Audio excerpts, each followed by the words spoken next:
السلام عليكم، اهلا بكم في قناة اكلة بسيطة. النهاردة هنبدأ بنواعم العيد ان شاء الله. نعمل الكحك وبعديه نعمل بسكوت غريبة، لانكشير، نعمل كل حاجة ان شاء الله. هنعمل النهاردة كحك العيد بطريقة جميلة هيعجب حضراتكم ان شاء الله. كحك العيد دوت. انا هعمل حوالي كيلو دقيق، وهعمل معاه معلقتين سمسم، وهحط معاه معلقة خميرة كبيرة، ربع معلقة ملح، وربع بهار كحك، وهحط نص معلقة بودر، نص معلقة كبيرة بودر. وهحط يا جماعة على كيلو الدقيق نص كيلو سمنة. هقدح نصه وهسيب النص التاني من غير، يعني بارد على البارد، يعني نص على البارد ونص هقدحه، واحط فيه معلقتين السمسم. ان شاء الله هيعجبكم، هيبقى بطريقة جميلة، هيبقى في منتهى الجمال ان شاء الله. لو انتوا جربتوه هتعملوا زيه وهيبقى احسن منه ان شاء الله. وكمان هيبقى فيه بعض النصائح، هي ارشادات يعني علشان يطلع الكحك بتاعك جميل وينول اعجابك، يعني يكون حاجة تشرفك ان شاء الله. دوت جبت كوباية السمن دي، انا هعمله يا جماعة بسمنة بلدي. جبت كوباية السمن وحطيت فيها السمسم، بس بعد ما قدحت السمنة على النار وحطيته على الدقيق. وجبت الكوباية التانية وحطيتها مكانها هنا في المكان اللي انا قدحت فيه السمنة ده، وهحطه على بعضه واقلبه. السمنة دي يا جماعة بقري على جاموسي، يعني خليط بين السمنتين دول. الكحك يا جماعة علشان يطلع كويس لازم الدقيق اصلا يبقى كويس. لازم اجيب الدقيق نوع كويس مكتوب عليه استخراج 72. اي دقيق مكتوب عليه استخراج 72 دوت تشتغلي بيه الكحك وانت مغمضة، عمره ما هيبقى معاكي وحش ولا حاجة. كده انتهينا من الدقيق. تاني حاجة، نوع السمنة ده يرجع لك. انت عايزة تعملي بسمنة خليط، بسمنة سمنة، بسم الله الرحمن الرحيم، سمنة بلدي، زي ما يعجبك انت. نوع السمنة ده يرجع لك. هقلب الدقيق كويس قوي في السمنة يا جماعة. وبعدين هقول حاجة كمان، علشان الكحك بتاعك يطلع ناعم وحلو لازم تقعدي تربي فيه، يعني حوالي ربع ساعة. تخلطيه بالسمنة حوالي ربع ساعة، كأنك بتعمله غريبة. تدعكيه بإيدك جامد ربع ساعة وزيادة كمان. كل ما دعكتيه كويس في إيدك بقى ناعم. هو دوت اللي بيخلي الكحك بتاعك ناعم، انك انت تربيه كويس. تمسكي الدقيق ده، ما تخليش اللون الابيض ده كله يختفي. وكمان بعد ما يختفي يعني هيبقى عامل زي الكريمة، كأنك ماسكة كريمة، كأنك ماسكة غريبة في ايدك كده، كأنك ماسكة عجينة الغريبة في ايدك. تقعدي تدعكيه، يعني مثلا تجيبي مثلا من، يعني تحطيه كله في جنب وتقعدي تدعكي فيه. انا حطيت يا جماعة كمان معلقتين معلقتين دقيق السميد اللي هو بتاع البسبوسة ده بيخلي له قرقشة كده، تخليه يقرقش كده تحت بقك كده. حطيت معلقتين 2. ولما حطيت الدقيق السميد ده يا جماعة زودت كمان معلقة سمن، وقعدت ادعك. بصوا يا جماعة بالطريقة دي اقعد ادعك فيه، اجيبه كده اخليه كأنه كريمة كده تحت ايدي. اهم حاجة يا جماعة كده بعد نوع الدقيق، اهم حاجة ان انا اقعد ربه جامد، كأني مثلا بقول اهوت غريبة، علشان يطلع منك ناعم وكويس. ما تستخسريش الوقت، ده حاجة متكلفة وانت لازم تقعدي تظبطي فيها كويس. اهو يا جماعة لازم يختفي الدقيق، وبعد كمان ما يختفي الدقيق ده كله تحسي ان انت ماسكة كريمة. انا هوريكم العجينة دلوقتي يا جماعة بعد ما اخلصها. يعني حاجة يعني حاجة ممتعة كمان ان انت تقعدي تعملي كده. وبعدين الكحك العيد دوت بيبقى له فرحة ولما. وبعدين احنا دلوقتي هنعمل كمية بسيطة، انا هعمل كيلو يا جماعة. انا ما قدحتش السمنة كلها لانه مش هيغيب، ده كيلو. لكن لو هو هيقعد مدة، زمان كنا بنقدح السمنة جامد وكده، علشان كنا بنعمله ياما قوي. امهاتنا كانت بتعمل كتير، يعني كنا تقريبا بنقعد حوالي يوم بحاله نعمل الكحك ده. فانا هعمل كمية بسيطة، عشان كده مش هقدح السمنة. لو انا هعمل كمية كبيرة هتغيب عندي، هقدح السمنة. لكن كمية بسيطة ما اقدحهاش، يعني هتعملي كيلو، تعملي نص كيلو، كيلو ونص كده، مش هتقدحي السمنة. او ممكن تقدحي زي ما انا عملت كده، يعني جمعت بين الاتنين، جمعت بين السمنة المقدوحة والسمنة اللي هي نية ديت العادية. بصوا يا جماعة اعمل كده اهي، بصوا اعمل كتير، يعني وقت حوالي ربع ساعة، يعني ما وراناش حاجة هنقعد دي متكلفة وخسارة. بصوا يا جماعة عاملة ازاي، كأنها غريبة، كأني بعمل غريبة، كأنها كريمة. يعني بسم الله ما شاء الله. يعني انا دلوقتي يبقى نوع دي كويس مكتوب عليه استخراج 72، والسمنة انت حرة فيها تجيبيها زي ما انت عايزة، واللي عايزة تقدحيها لو انت عندك كمية كبيرة او لا. الخميرة يا جماعة حطيت معلقة كبيرة في معلقتين سكر، دوبتهم مع بعض. دوبت السكر الاول وهحط معاه معلقة كبيرة خميرة على الكيلو ده، معلقة بتاعة الاكل بتاعتنا اللي انا بقلب بيها دي اهي. حطيت معلقة الخميرة دي وهقلبها كويس. ما كترش الخميرة يا جماعة علشان النقشة ما تروحش.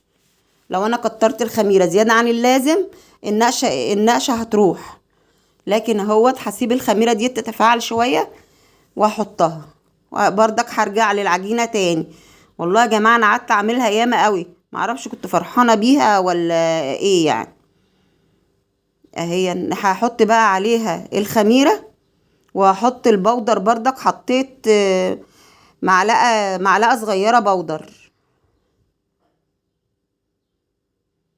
حطيت معلقة بودر. ادي الخميرة اهيت، وهقعد بقى وادي المحلب ده اسمه محلب. حطيت برضك النطرة الصغيرة دي، ممكن تحطي ولا، وبرضك ربع معلقة صغيرة ملح. الملح لازم تحطيه، لكن المحلب ريحة الموز الحاجات دي اختياري بالنسبة لك، ممكن تحطيها وممكن لا. يعني دي توابل ما هياش اساسي في الكحك. ممكن يعني تعملي الكحك من غيرها خالص، مش هتضر في شيء. وهعجنه يا جماعه. ده انا حطيت كده اهم دمت البودر يا جماعه اللي انا حطيتهم، وزودت نطره كمان، لان انا كنت عاملاها معلقه صغيره في المعلقه الكبيره دي اهي. وهقلب الخليط دوت كويس. جماعه الميه اللي انا هحطها، انا مش هحط ميه بقى، هحط ميه على لبن. حطيت الاول الخميره في حبه ميه حوالي ربع كوبايه او تلت الكوبايه، وهكمل التلت التاني هكمله لبن.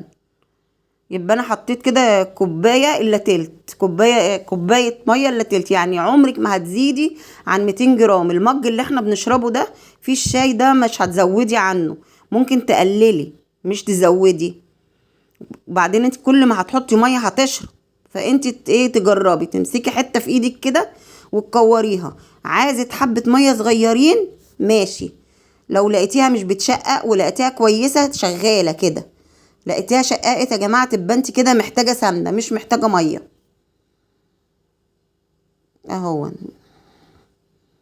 يا جماعه مش بلت، انا بعملها كده بمسكها بصوابعي كده بايدي كده، ما بلتش، بلم العجينه بس. لو لتيت العجينه يا جماعه هعمل لها عرق وهنشفها. بصوا يا جماعه انا بعمل كده بس بصوابعي، بلم العجينه، ما بلتش العجينه، بلمها هي ما بعجنش، بلم العجينه. هحط بقى حبه اللبن وخلاص. لو انا حطيت لبن بس يا جماعه هتبقى قلبها طري من جوه. بنحط لبن على ميه مش لبن بس. لو ممكن تحطي ميه بس، لكن لبن بس لا. برضك الم يا جماعه، ما عجنش، الم ما عجنش. اهي بسم الله ما شاء الله شكلها جميل اهي. انا لسه مجربتهاش وشكلها في منتهى الجمال.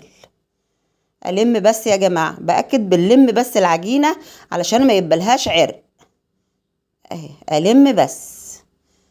وبعد ما بخلصها يا جماعه انا بحطها في كيس او اغطيها بكيس، يعني احط فوقها كده كيس او اغطيها بكيس.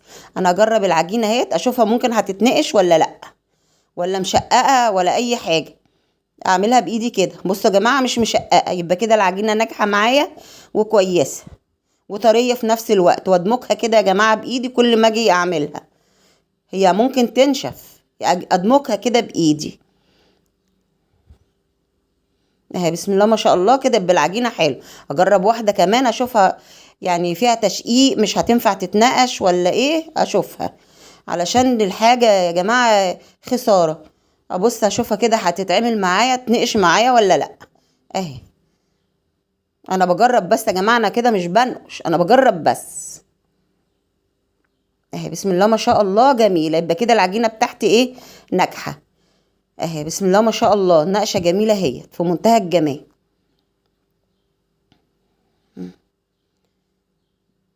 انا بوريكم بس النقشة، انا مش هحطها في الصاج دي اهي يا جماعة. نيجي للملبن بقى يا جماعة. الملبن لازم يكون ابيض، مش الملبن الغامق. انا هعمل بملبن بس، انت حرة تعملي عجمية بقى، تعملي عجوة، تعملي مكسرات على ملبن، اللي انت عايزاه. انا بحب الملبن انا وولادي، فاحنا بنعمله بملبن بس. وكمان يا جماعة انا مش بحط على الملبن سمنة واعجنه بايدي كده، انا بحط حبة دقيق، اقطع فيه الملبن، اقطعه قطع صغيرة، وبعد كده بنفض الدقيق ده، مش بخليه بيه يعني، واكورها صغير كده. ممكن اعوز ايدي سمنه بسيطه خالص وانا بكور الملبن ده، لكن مش بعجنها بالسمن لا. ممكن يعني انا ما يعني جربتها مره، حسيت ان هي نشفت الملبن مني، لما ممكن اسعى عليه في السوا شويه اطيبه عادي، فابص الاقي الملبن من السمنه نشف جوه الكحكه. فانا قلت ايه، هعمله زي ما انا متعوده يعني. هقطعه كده وبعدين اكوره. انتي بقى عايزه تعملي، لو انت هتعملي عجوه تجيبي العجوه تعمليها في المفرمه ولا في الكبه، او تعمليها بايديكي. بردك ما بحطش عليها سمنه العجوه، ما بحطش عليها سمنه بردك، بعملها بايدي، بطريها بايدي بس. ممكن احط عليها حته سمنه بس ما بحطهاش على النار، لو حطيتها على النار هتنشف.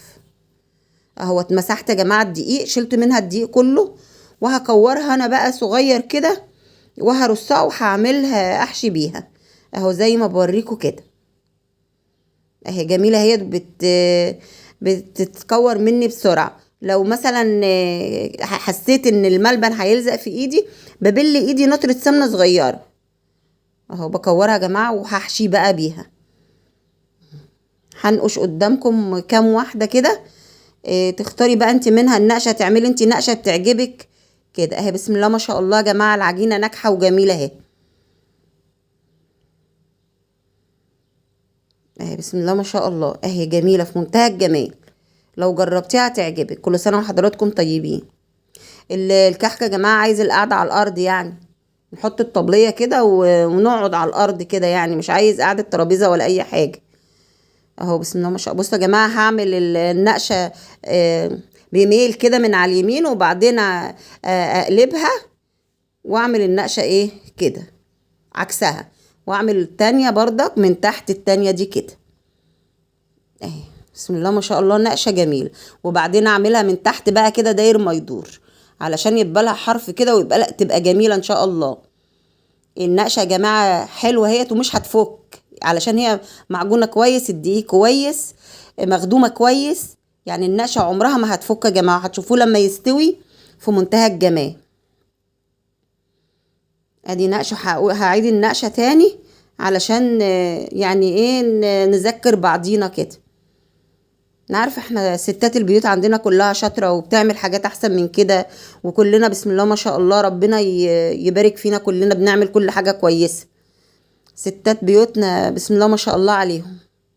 ابص يا جماعه هجيبها من فوق كده بورب اهي، من اليمين كده بورب، وبعدين اعملها كده العكس بقى،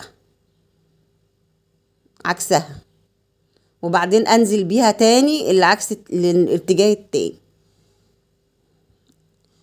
وبعدين من داير ما يدور كده من تحت عشان يبقى لها حرف كده وجميله. او انت نقشي بقى انت النقشه اللي تعجبك. عايزه تعملي بالبسطامه اعملي بردك، انا عملت بالبسطامه وعملت لك بالسكينه علشان بردك زي ما انت عايزه.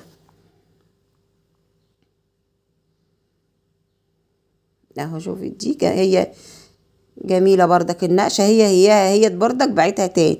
هي كانت عجباني النقشة دي يا جماعة، وسهلة، مش صعبة ولا حاجة.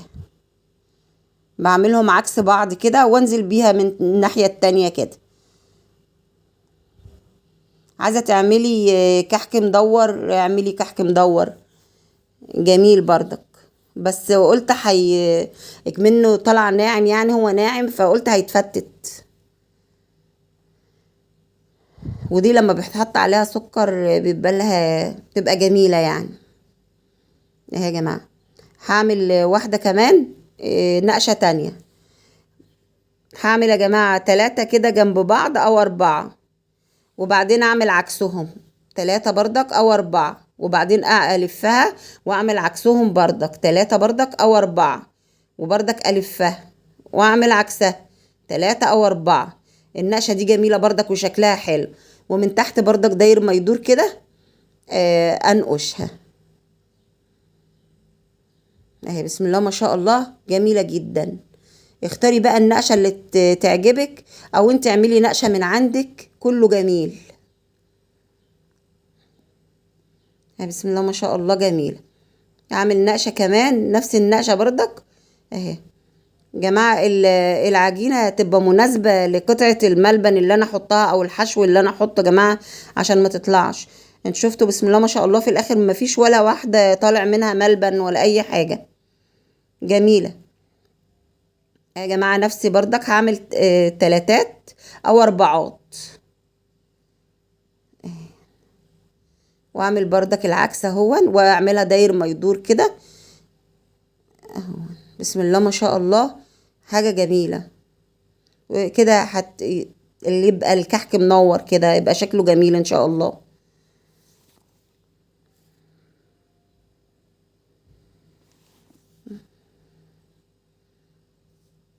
بالراحة يا جماعة على مهلنا. يعني لو لقيت مثلا حتة ملبنة طالعة، ممكن اجيب حتة عجينة واحطها فوقها كده وادمجها كده تاني. لو العجينة نشفت يا جماعة، ما احطش عليها سمن ولا اي حاجة، ادعكها. مجرد ان انا ادعكها بايدي كده هتاخد سخونية ايدي وترجع لقوامها تاني. بصوا يا جماعة، هي النقشة دي كانت عجباني فانا عملت اكتره منها. بسم الله ما شاء الله جميلة.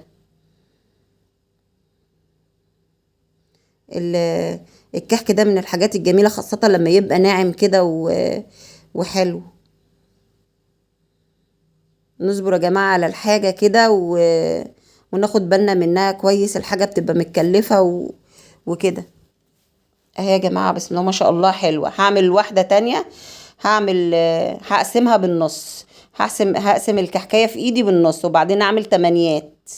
بعد ما اقسمها نصين اعمل تمانيات كده، تمانيات كده، 8 و8، 8 و8. بس اقسمها الاول نصين، اعمل فيها خطين يعني في النص كده. وبردك اعملها داير ما يدور كده من تحت. شفتوا يا جماعه العجينه طريه ازاي؟ اهو طالع يا جماعه الصاج اهو. بسم الله ما شاء الله اهي. اعمل بردك اهي تمانيات، وبعد كده اعملها تمانيات، اقسمها 4، وبعدين اعملها تمانيات اهي. جميله هي بسم الله ما شاء الله. اختاري بقى النقشه اللي تعجبك، او انت اعملي نقشتك الخاصه بيكي. او ممكن تعملي بالبصامه، بالسكينه، زي ما انت عايزه، بالختامه اللي كنا بنعمل بيها الاول دي اهي. بسم الله ما شاء الله، حاجه جميله.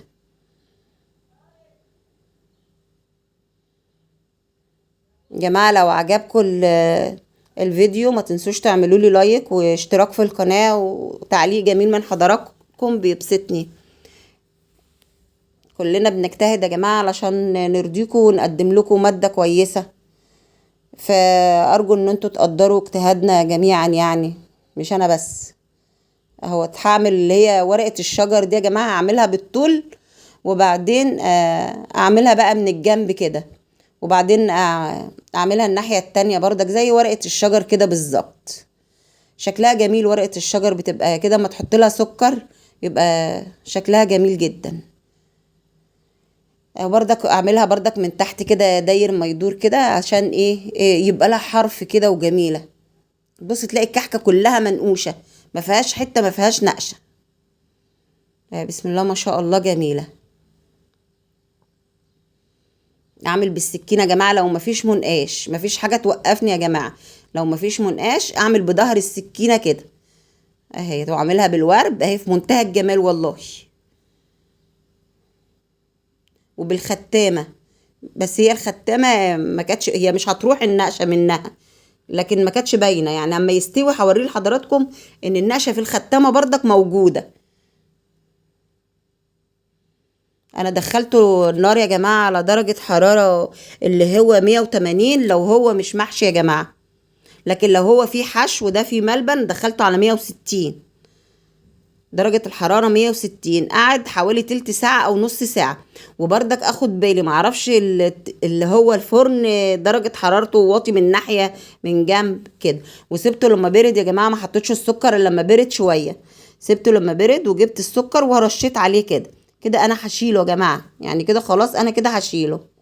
بس انا عملت واحد بسكر وتاني من غير سكر يعني، علشان اللي يعوز كده وكده. بصوا النقشه يا جماعه، بسم الله ما شاء الله جميله ازاي. يا جماعه والله لو التزمتوا باللي انا قلته هيطلع عندكم حبه كحك في منتهى الجمال وهتدعوا لي عليهم. بصوا النقشه يا جماعه، دقيق مظبوط، سمنه مظبوطه، الربه مظبوطه، النقشه بردك مظبوطه في منتهى الجمال. اللي بردك السوائل اللي انا حطيتها يا جماعه بردك مظبوطه. لو التزمتوا بسم الله ما شاء الله تبقى حاجه حلوه. ممكن لو ما فيش دقيق سميد يا جماعه، ممكن معلقه دقيق ذره اهو. بسم الله ما شاء الله جميله اهو يا جماعه. كل سنه وحضراتكم طيبين. وده القعر بتاعها اهو. بسم الله ما شاء الله. انا هشيله بقى كده، هحطه في العلب بتاعته دي وهشيله. عمره يا جماعه ما يتكلف علينا زي اللي احنا، حتى لو انا عملته بسمنه بلدي خالص عمره ما يتكلف علينا زي اللي انا هشتره من المحلات يعني. يعني احنا كنا بنشتري من المحلات بالشيء الفلاني، فقلنا بقى ايه، حاجه نضيفه وبيتنا بقى وعشان الغلا بقى وكده اهو. يلا الحمد لله جميله هي. بصوا يا جماعه النقشه، بصوا النعوميه بتاعت الكحكه، وشفتوا السوا. بسم الله ما شاء الله جميله في منتهى الجمال. بسم الله ما شاء الله. بصوا يا جماعه الملبن كمان اهون، اللي هو متجمد فيها، بصوا كانه لسه حطاه. يا رب الوصفه بتاعت الكحك النهارده يكون عجبكم. ان شاء الله هعمل معاكم البسكوت وهعمل لانكشير وهعمل غريبه، وان شاء الله يحوز اعجابكم. وان شاء الله وهعمل كمان اي قرص ناعمه بردك للفطار اول يوم العيد. اعمل كل الحاجات دي ان شاء الله معاكم، عشان بردك في ناس ما بتحبش تفطر كحك وبسكوت. شفتوا يا جماعه ورقه الشجر جميله ازاي. كل سنه وحضراتكم طيبين، والسلام عليكم ورحمه الله وبركاته.